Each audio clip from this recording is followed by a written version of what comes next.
Victims sounding the alarm. More and more 911 calls coming in reporting domestic abuse and similar crimes. But are the calls for help being heard? We asked that question and we're told that the answer is not until recently. Yeah, studies show that although the pandemic has led to an increase in domestic abuse rates nationwide, they were not necessarily being reported on early. And staff at one Evansville victim advocacy group says that until December, that was the case locally as well. 44 News reporter Valerie Lyons, she's in Evansville with a closer look at the increasing number of victims coming forward. 83.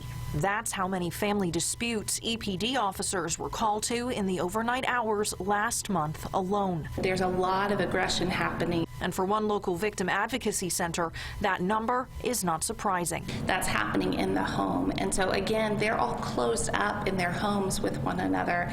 And an abuser takes advantage of that, of the lack of interaction in society, and utilizes that time for abuse. Christine Cords is the executive director of Holly's House in Evansville. And although studies show domestic abuse rates increased during the pandemic, Cords says the number is unclear. They weren't interacting with the people that are their trusted friends and adults.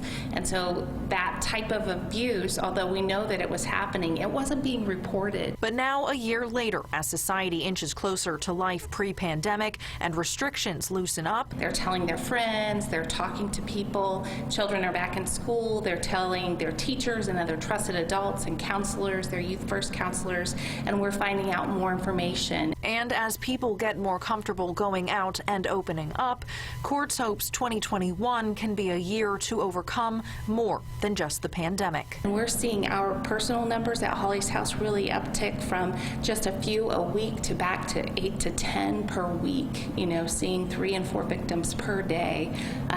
Here to disclose and talk about abuse situations.